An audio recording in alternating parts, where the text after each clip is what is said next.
오늘 우리에게 주시는 하나님 말씀은 출애굽기 20장 1절에서 12절 말씀입니다. 구약성경 111페이지입니다.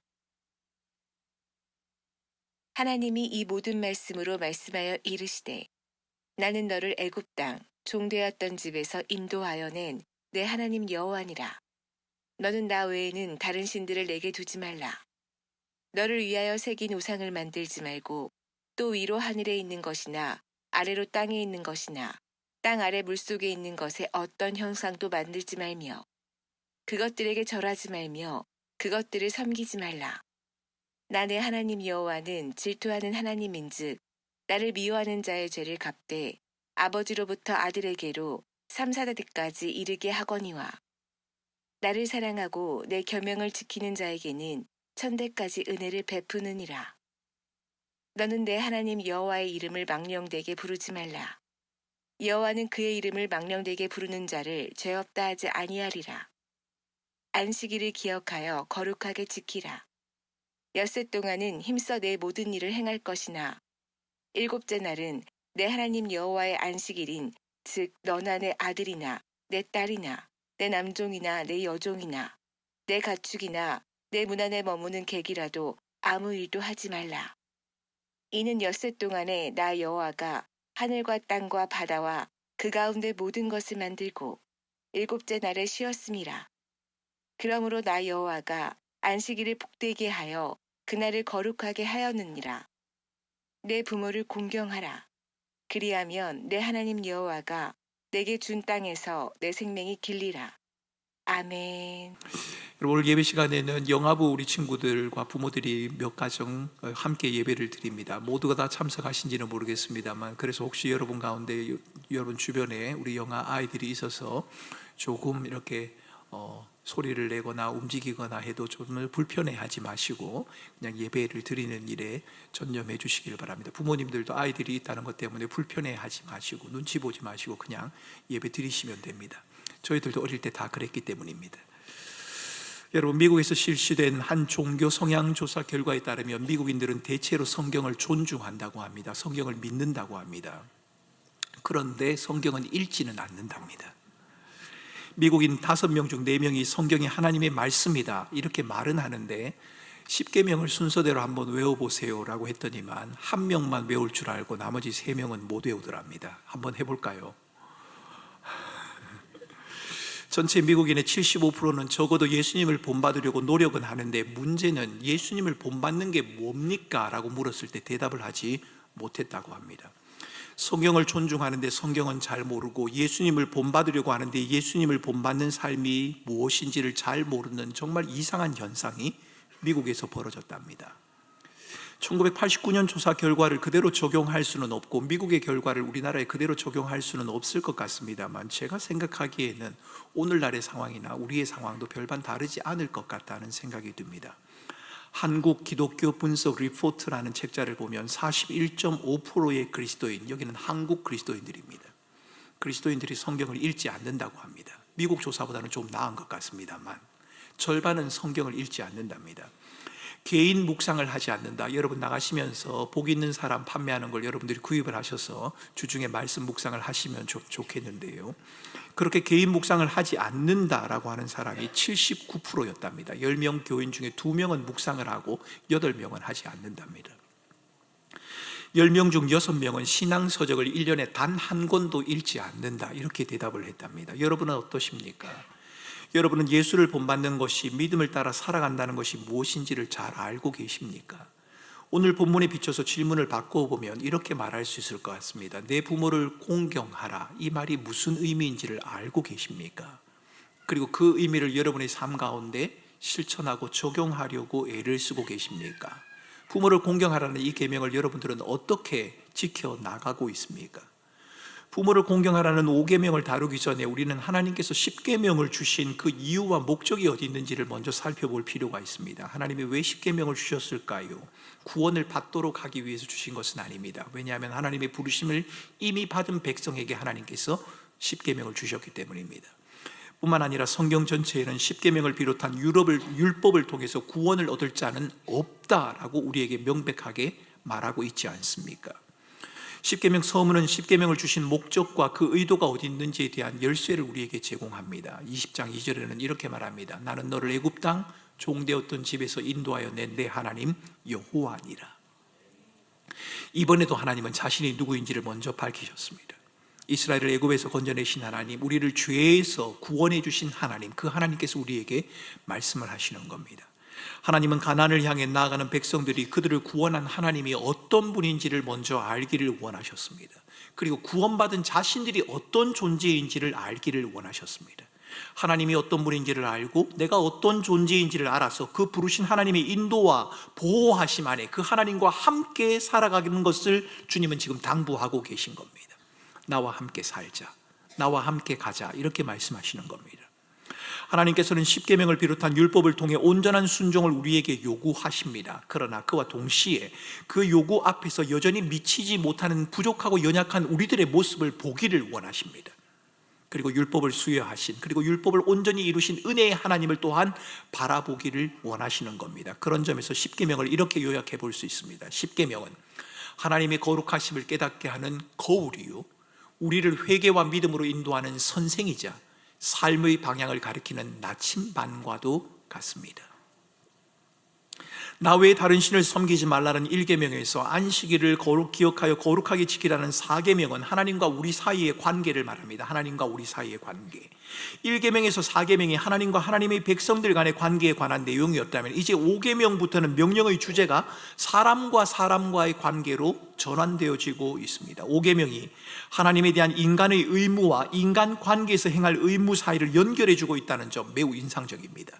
1, 2, 3, 4계명이 하나님과 사람 간에 관한 것, 5에서 10계명이 사람과 사람 간에 관한 것인데 그 사이에 징검다리 역할을 하고 있는 것이 바로 5계명이라는 말입니다. 부모와 자식의 관계, 아주 독특한 관계입니다. 여러분 가운데 부모를 택한 자녀가 있습니까? 아마도 없을 겁니다. 반대로 자녀를 택한 부모는 있을까요? 역시 없습니다. 내가 택한 것이 아닙니다. 우리 책임이 아닙니다. 내가 택한 게 아닙니다. 그런데 성경을 읽어보면 내가 택한 것이 아님에도 불구하고 거기에는 책임과 의무가 주어지고 있습니다.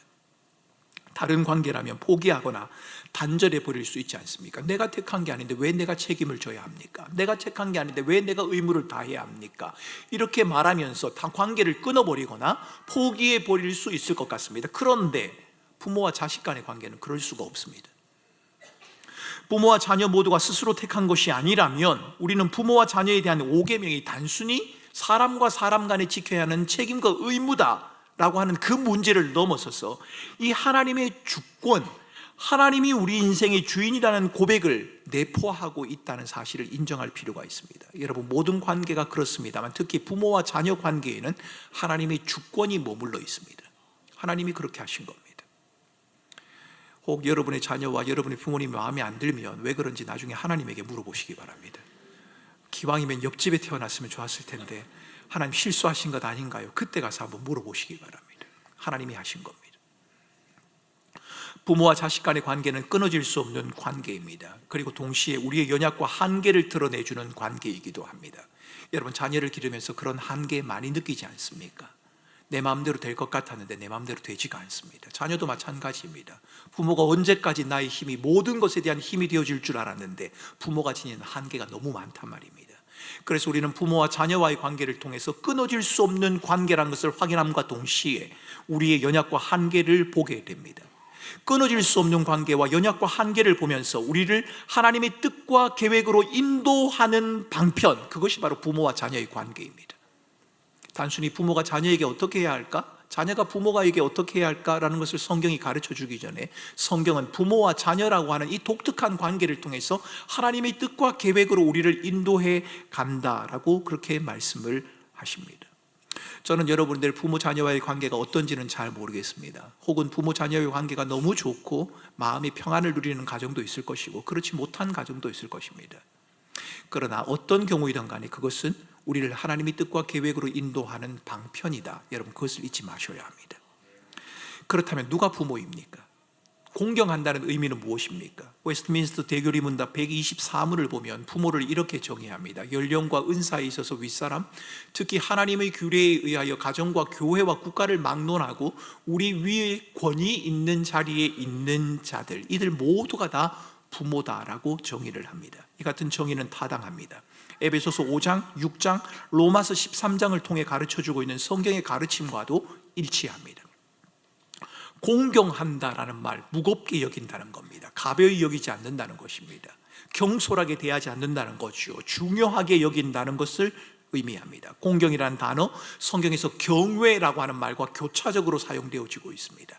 경외라고 하는 말은 하나님에게만 쓰여지는 말입니다. 하나님에게만 쓰여지는 이 경외라는 단어와 부모를 공경하라고 하는 이 공경이라는 단어가 교차적으로 사용되어지고 있다. 하나님에게만 쓰여지는 그 말이 사람과의 관계에 쓰여지고 있다. 여러분, 무슨 말입니까? 그만큼 비중이 있다는 말입니다. 가벼이 여길 수 없는 계명이라는 뜻입니다. 5계명을 무조건 부모에게 복종하고 순종하라, 이렇게 해석하는 학자들은 거의 없습니다. 에베소서에서도 주 안에서 순종하라, 이렇게 단서를 달고 있지 않습니까? 5계명은 부모니까 무조건 순종해야 한다, 여러분, 그것을 가르치기보다는 자칫 무시될 수 있는 부모의 권위를 하나님은 보호하기를 원하십니다. 하나님이 주신 권위에 대한 합당한 태도가 어떤 것인지를 주님은 우리에게 가르쳐 주기를 원하신다는 겁니다. 자기중심적인 본성이 강하게 작용하고 있는 오늘날, 여러분, 이 시대적인 흐름은 부모와 어른을 대하는 자녀들의 태도, 우리들의 태도에도 영향을 미치고 있습니다. 부모와 어른을 돌보는 것이 마땅히 행해야 할 우선순위다, 사람들은 그렇게 생각하지 않는 경향이 짙어져 갑니다. 현실적으로 부모를 돌보는 것은 가족이 아니라 국가와 사회가 책임져야 할 것이 아니냐라고 말하기도 합니다. 부모를 돌보는 것은 짐이요, 부담으로 느껴지는 현실을 살아가는 우리에게 부모를 공경하라, 이 말은 도대체 무슨 의미입니까? 우리는 이 의미를 어떻게 받아들여야 합니까? 어쩌면 우리는 이 명령을 부모를 제대로 돌보지 않는 자녀들을 향한 엄중한 명령이다, 이렇게 받아들일 수도 있을 겁니다. 나는 부모를 잘 공경하니까 나에게는 별로 관계가 없고 부모를 소홀히 대하는 사람들을 향해서 하나님께서 주시는 명령이다, 이렇게 말할 수도 있을 겁니다. 마땅히 돌봄이 필요한데도 버려진 채 지내야 하는 부모들이 없게 하라, 그런 어르신들, 그런 부모님들이 없게 하라는 명령일 수도 있을 겁니다. 그러나 5계명은 부모와 어르신들을 돌보고 보살필 것을 요구하는 동시에 자녀와 부모의 관계를 넘어서는 보다 큰 그림을 지니고 있습니다. 육신적인 부모와 자녀와의 관계만을 말하는 것이 아니라는 겁니다. 그것보다 훨씬 더 큰 그림이 오늘 본문 속에 그려져 있습니다. 요즘은 극단적인 대립의 시대를 살아갑니다. 너무도 쉽게 내 편과 상대편이 나뉘어집니다. 윗사람, 아랫사람, 구세대, 신세대라는 표현이 보수와 진보를 가르는 기준처럼 작용하고 있는 것도 사실입니다. 안타까운 것은 이러한 구분이, 이러한 나눔이, 이러한 극단적인 형태가 교회 안에서도 여전히 영향을 미치고 있다는 것입니다. 동등과 평등, 그리고 권위와 지도력의 조화를 이루기가 쉽지가 않습니다. 이 같은 긴장과 대립 속에서 우리는 하이델베르그 교리 문답을 작성한, 그것을 주도했던 자카리우스 우리시누스라고 하는 학자의 해석에 주목할 필요가 있습니다. 그는 5계명이 말하는 부모, 이 부모는 육신적인 부모와 자녀의 관계만을 말하는 것이 아니다, 그것을 넘어서서 시민 질서의 보존, 그러니까 우리가 살아가고 있는 이 세상 전체를 보존해 나가는 질서, 윗사람과 아랫사람의 쌍무관계, 모든 사람들과의 관계를 포함한 것이다 라고 해석을 합니다. 여러분, 윗사람은 하나님이 다른 사람을 다스리고 보호하도록 위에 두신 사람을 의미합니다. 윗사람이라고 하는 것은 꼭 나이나 지위만을 두고 말하지 않습니다. 혹 여러분이 누군가를 보호하고 돌볼 위치에 놓여 있다면 여러분은 윗사람입니다. 후견인, 보호자, 교사, 복음사역자, 공무원, 정치, 원로 모두가 다 포함되겠지요. 아랫사람은 하나님이 다른 사람 아래에 두고 그들의 다스림과 보호를 받도록 하신 자, 이들을 아랫사람이라고 말을 합니다. 우리시누스는 사회를 가정으로 이해를 합니다. 우리가 살아가는 사회 전체가 가정이라는 겁니다. 그리고 성경은 교회를 하나님의 가정으로 묘사하고 있습니다.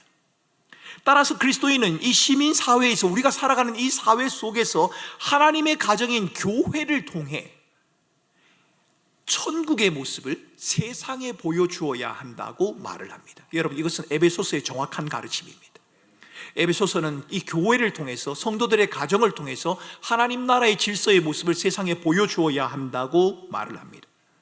바울은 그리스도인들이 세월을 허비하지 말고 지혜롭게 행하며 성령의 인도하심을 따라 살아야 한다고 말하지요. 그리스도인들은 시와 찬미와 신령한 노래로 화답해야 하고 서로 감사해야 하고 서로 복종하는 삶을 살아야 합니다. 바울은 이 같은 삶이 남편과 아내 사이에서도 이루어져야 하고 부모와 자녀 사이에서도 이루어져야 하고 종과 상전 사이에서도 이루어져야 한다고 에베소서에서 말한 적이 있습니다.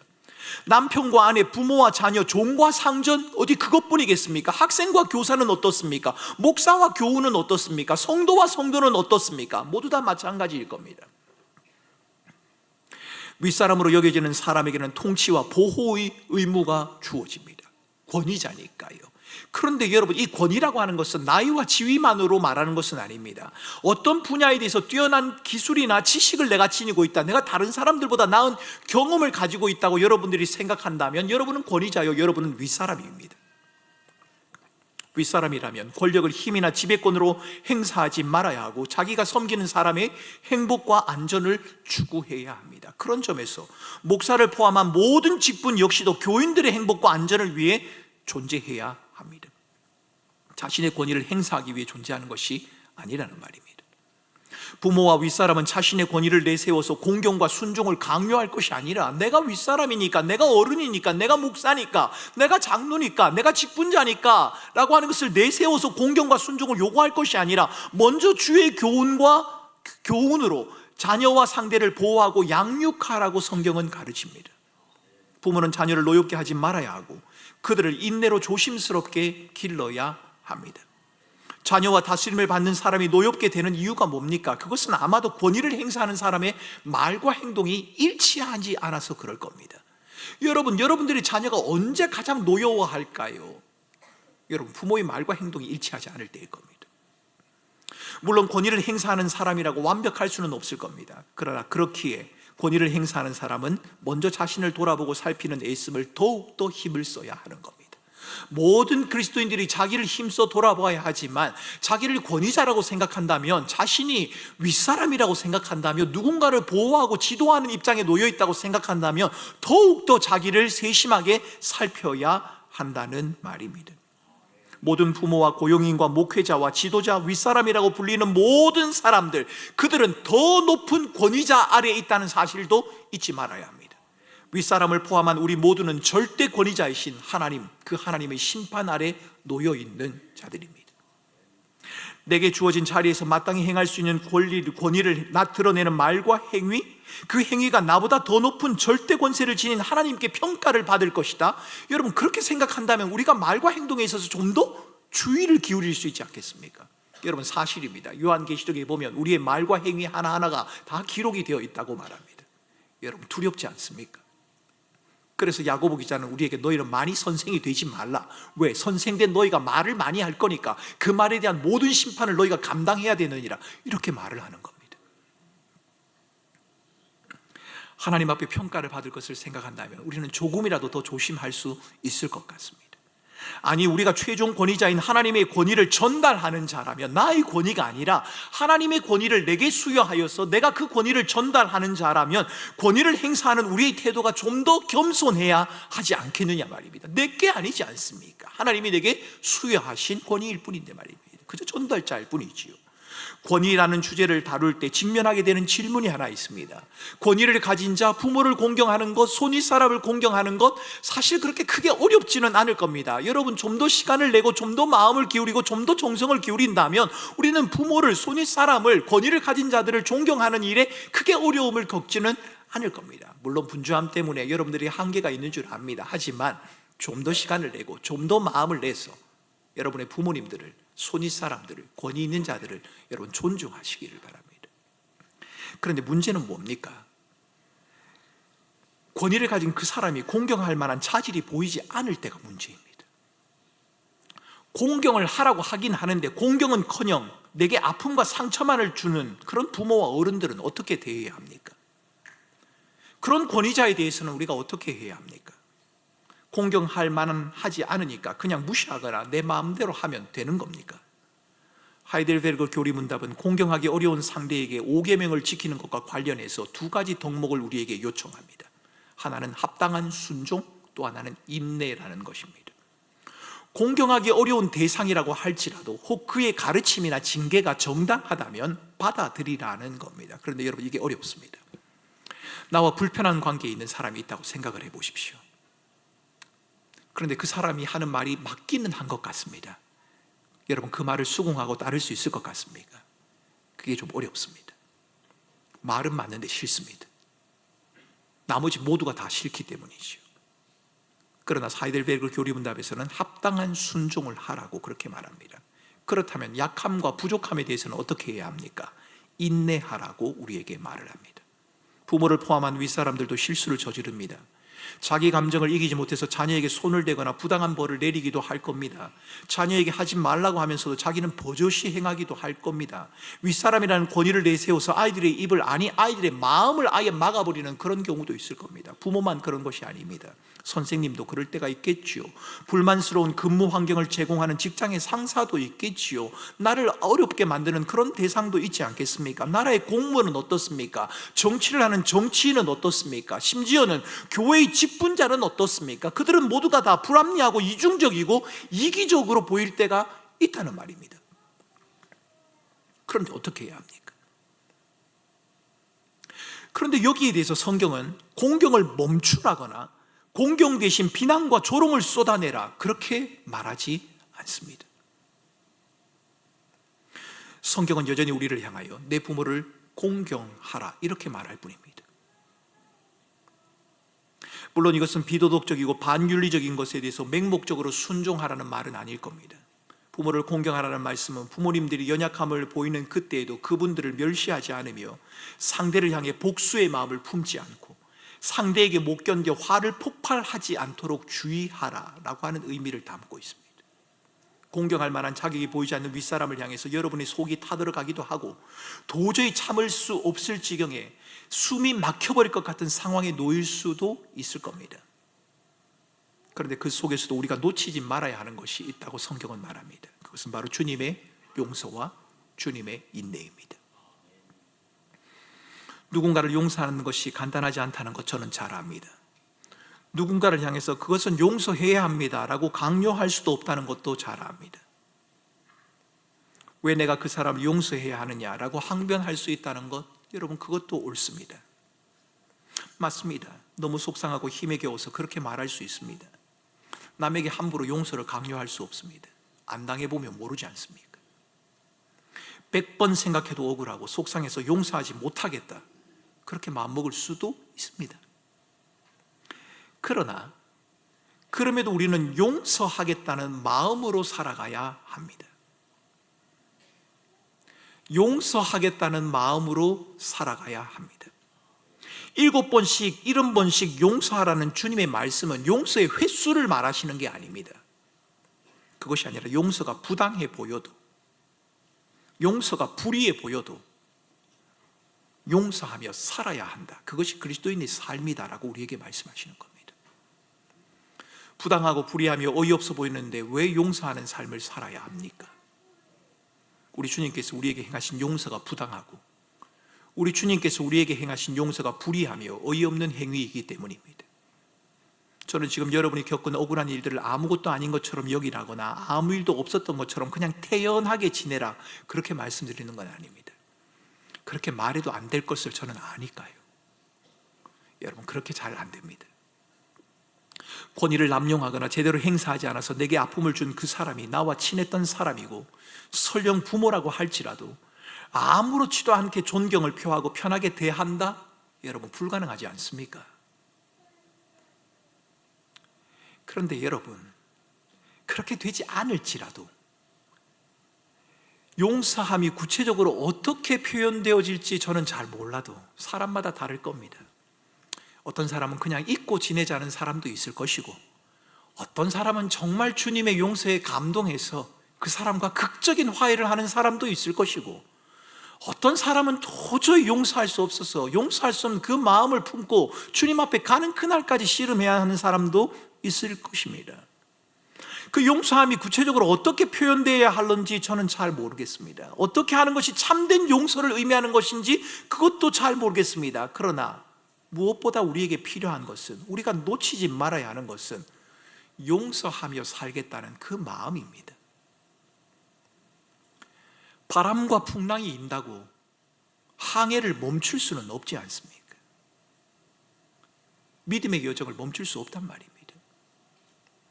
용서하지 못하는 마음이 여러분을 사로잡아서 여러분이 행하는 모든 일과 생각에 영향을 미치고 그 생각이 여러분을 이끌어 가도록 하지는 말아야 한다는 겁니다. 여러분의 마음속에 담겨있는 누군가를 향한 원망이나 비난이나 그 정죄하고 싶은 그 마음 충분히 이해합니다. 그럴 수 있을 겁니다. 그런데 그 마음이 여러분의 인생 전체를, 여러분의 믿음 전체를 이끌어 가도록 내버려 두어서는 안 된다는 사실을 말하는 겁니다. 용서를 말하기 어려운 그 사람을, 그 권위자를 오늘 우리 찬양대에서 찬양한 것처럼 갈대 상자에 띄워 주님의 손에 맡기는 것처럼 그 사람을 여러분의 마음속에 두고 복수의 기회를, 원한을 갚을 그 기회를 기다리지 말고 주님의 손에 한번 맡겨보라는 겁니다. 부모를 공경하는 그 행위는 도덕적이고 윤리적인 행위를 넘어서 하나님의 주권을 인정하는 행위입니다. 그러기에 하나님은 우리에게 이렇게 약속하지 않으십니까? 내 부모를 공경하라. 그리하면 내게 준 땅에서 내 생명이 길리라. 이 땅에서 오래 사는 것, 그것도 귀합니다. 하지만 우리가 이 땅에서 아무리 오래 산다고 해도 그것은 하나님이 주신 땅에서 누리는 장수와는 비교할 수 없습니다. 하나님이 주신 땅에서 오래 사는 것, 이것은 무엇을 말합니까? 이것은 예수 그리스도를 통해 우리에게 주신 영생을 말하는 겁니다. 영생이 뭡니까? 영생은 살아가는 연수의 길이나 시간을 말하지 않습니다. 영원히 죽지 않는다? 물론 그 의미도 맞을 수는 있습니다만 그 의미 이상입니다. 성경이 말하는 영생은 하나님이 우리의 주인이 되신다는 것, 우리를 영원한 기업의 상속자로 삼으셔서 죄와 죽음의 절망에서 우리를 건져내시고 우리에게 자유를 주셨다는 것을 의미합니다. 내가 너를 사랑해 나의 아들을 주었다라고 하는 그 사랑의 선언, 그것이 바로 영생이라는 말입니다. 우리는 하나님께서 우리에게 주신 영생, 독생자 예수 그리스도를 통해 확증해 주신 그 사랑을 힘입어서 부모와 권위자를 공경하는 겁니다. 그 사람이 공경할 만한 자격이 있어서가 아니라 주님이 절대적인 권위자이시기에, 주님이 나의 아버지가 되시기에, 주님이 나의 관계 속에 역사하시는 주권자가 되시기에 그것을 힘입어 부모와 권위자를 공경하는 겁니다. 자격 없어 보이는 여러분에게 상처와 아픔을 안겨다 주어서, 아니 그렇게 하고도 아무렇지도 않는 것처럼 살아가는 그 사람을 공경하는 것이 불가능하다, 이렇게 말씀하실 수도 있을 겁니다. 그 사람만 생각하면 화가 나고 억울하고 속상해서 도저히 견딜 수 없다 말씀하시는 분도 계시겠지요. 그런데 다시 한번 말씀드립니다. 그런 여러분에게 저는 여러분이 마음에 느끼는 감정과 분노가 아무것도 아닌 것처럼 여기라, 그렇게 말씀드리는 게 절대 아닙니다. 여러분, 사람의 감정이란 것이, 사람의 관계란 것이 그렇게 쉽게 정리되는 게 아니라는 말입니다. 여전히 분노가 치밀고 여전히 억울하고 여전히 속상할 수도 있을 겁니다. 그런데 여러분, 우리 마음에 있는 그 감정과 생각까지도 복수와 원망을 위한 것이 아니라, 비난과 정죄를 위한 것이 아니라, 잘 안 되지만, 여전히 어렵지만, 그 사람을 대하기가 어색하고 불편하지만, 그것은 상대를 비난하고 정죄하며 복수하기 위한 것이 아니라, 힘들지만, 어렵지만, 안 되지만, 주님이 우리에게 말씀하신 용서와 공경을 위한 몸부림이어야 한다는 것을 말씀드리는 겁니다. 여러분, 그 용서가 언제 이루어지는지 저는 잘 모르겠습니다. 각자 다 다를 겁니다. 불편한 마음이 언제나 정리될까? 잘 모르겠습니다. 그런데 그것이 영원히 정리되어지 않아도 괜찮을 것처럼, 내가 복수와 원한과 비난의 마음을 품고 살아도 괜찮을 것처럼 그렇게 생각해서는 안 된다는 겁니다. 그것이 언제 일던지는 모르지만 언제 하나님께서 내 마음에 은혜를 주셨어? 아니 혹 상대의 마음에 변화를 주셨어? 아니 어떤 기회를 주셔서 어떤 변화를 주실런지, 어떻게 언제 일어날런지 우리는 그 일을 알지 못하지만 비난과 원망과 정죄와 복수의 칼날을 가슴에 품고 그날을 기다리지 말고 공경하며 용서하라신 주님의 말씀을 따라 살아가겠노라라는 그 결심과 결단을 여러분의 마음에서 놓치면 안 된다는 것을 말씀드리는 겁니다. 속도가 아니라 방향이다, 그런 말 있지 않습니까? 주께서 말씀하신 순종을 향한 우리 마음의 방향을 놓치지 말아야 합니다. 여러분의 감정과 생각대로 다 하면 잠시 여러분의 마음은 편할런지는 모르겠습니다. 그러나 하늘로부터 말미암는 평강은 누리지 못할 것입니다. 주의 말씀에 순종하기 위해서 몸부림치는 여러분의 몸부림 때문에 여러분이 너무 힘들고 어려울 수도 있을 겁니다. 그러나 그 애씀 속에는 세상이 줄 수 없는 하나님의 위로와 평강이 있다는 것을 여러분 기억하셔야 합니다. 억울하고 비참해 보이며 도저히 용납할 수도 공경할 수도 없을 것 같은 그 사람을 마음에 두고 때론 고민하고 때론 절망하는 가운데서 몸부림치면서도 우리로 하여금 살아가게 만드는 그 힘은, 우리의 삶이 의미 있다고 해주는 그 의미를 부여하는 그 의미는 우리의 삶에 반전의 기회가 있거나 나를 힘들게 하고 억울하게 했던 그 사람에게 복수할 기회가 주어질 것이다, 그래서 우리가 힘을 얻는 것이 아니라 주님께서 우리에게 세상에서는 줄 수 없는 영생을 주셨기 때문에, 하나님이 우리를 사랑하시기 때문에, 하나님이 어처구니 없는 용서를 우리에게 베풀어 주셨기 때문에 그래서 여러분 견디는 겁니다. 그래서 살아갈 수 있다는 거지요. 육신의 부모가 여러분 앞에 서 있는 권위자가 여러분을 실망하게 하고 때론 아픔을 준다고 할지라도 진정한 아버지, 진정한 권위자 되신 하나님께서 우리의 상처를 씻기실 날이 반드시 있으실 겁니다. 우리 주님과 함께 누릴 기쁨과 영광이, 그 영생이 우리에게 주어져 있다, 그렇게 말한단 말입니다. 여러분, 부모를 공경하라, 특별히 공경할 수 없는 상대를 공경하라, 여러분 이 말이 어려우십니까? 그러면 이렇게 한번 읽어보지 않으시겠습니까? 여러분을 힘들게 하고 어렵게 하는 그 사람을 더 이상 비난하지 말고 이야기거리로 삼지 마십시오. 복수의 기회를 노리지 말고 그 사람을 위해 기도하기 시작하십시오.